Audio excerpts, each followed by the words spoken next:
Next guest. Edward, what is your job here?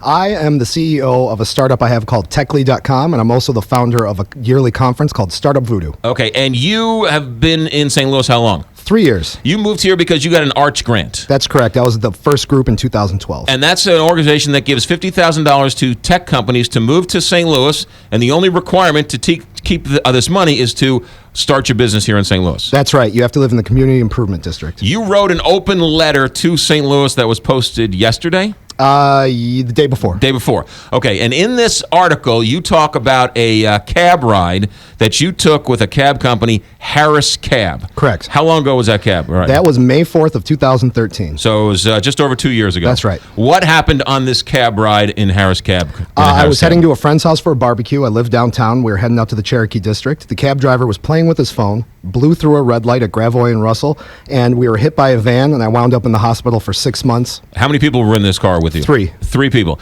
It sounds like you had the most damage done to you in terms of physical. Correct. It was myself and my friend Danielle. Her lungs were punctured by her broken rib. She spent about a week and a half in the hospital. Okay, you almost died. That's right. My arm was almost amputated.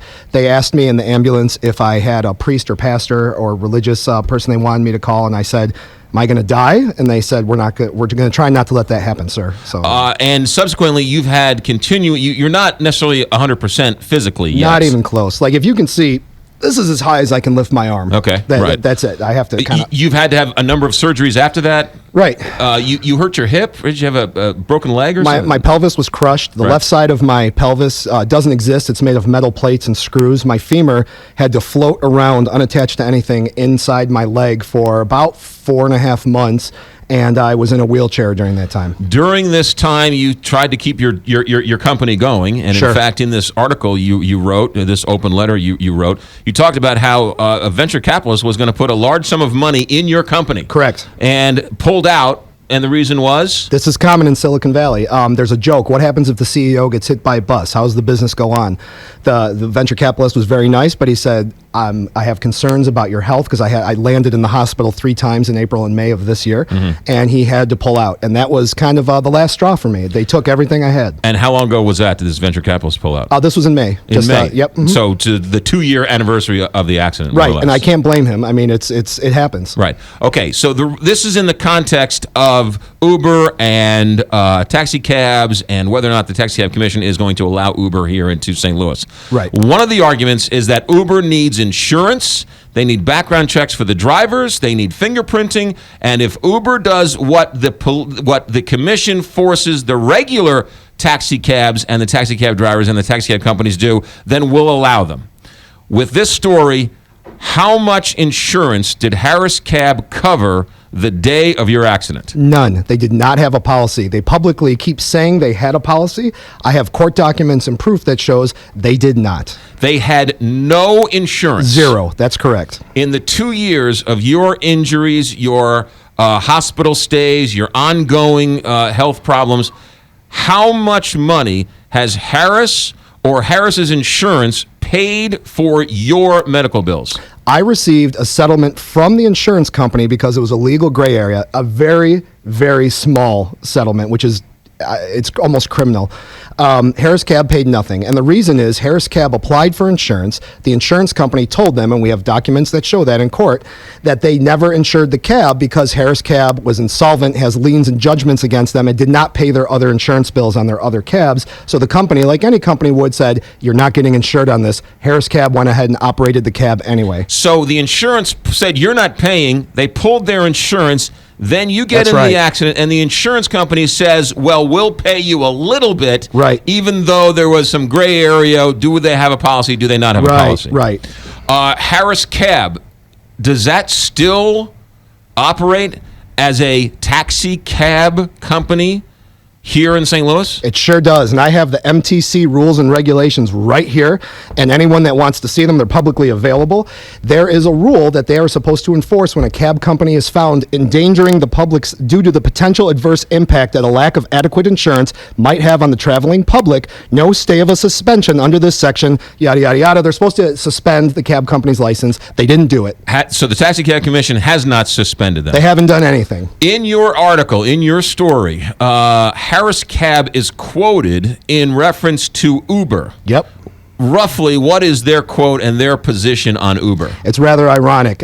Jamie Dolby, the spokesman for the company, said, Uber can't think the rules are going to change for them. It's like they say in kindergarten, follow the rules. Everyone has to follow the rules. Yet Harris Cab, her own company, doesn't follow the rules. Does Harris Cab today have insurance? Who knows? The Metro Taxi Commission's job is to make sure everyone is safe. They only check insurance on all the cab companies once a year. So if they check January 1st, January 5th, they can add a new cab to their fleet. Who knows if it's insured? Mine wasn't. So 2 years ago, you were in an accident that almost took your life in a Harris Cab. Right. And according to court documents that you have, Harris Cab admitted under oath they did not have insurance. That is correct. You just left a conversation with Steve Stenger. I did. The county executive of St. Louis County, who was on record as saying, hey, what's good for the goose is good for the gander. Right. What was this conversation like? Again, I would agree with the county executive on that. I think everybody should follow the same rules, but the rules should change to match the times. We don't use rules from the railroads anymore in the 1800s. Things are changing. He is progressive. He wants to see this change come to St. Louis. He thinks, and the county, it's good for everybody.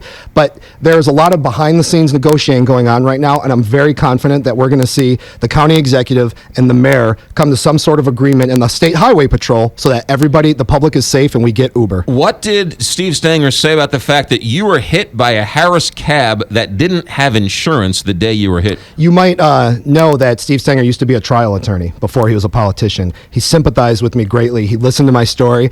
He said it's not right, it's not okay, and he's very engaged right now in looking into it. You wrote this story. This is the first time I heard this story when you wrote this letter. I'm assuming since this letter was posted, you've gotten calls from all over the world. Everybody. There's journalists from around the world watching right now because this is a hot button issue. You saw what happened in France.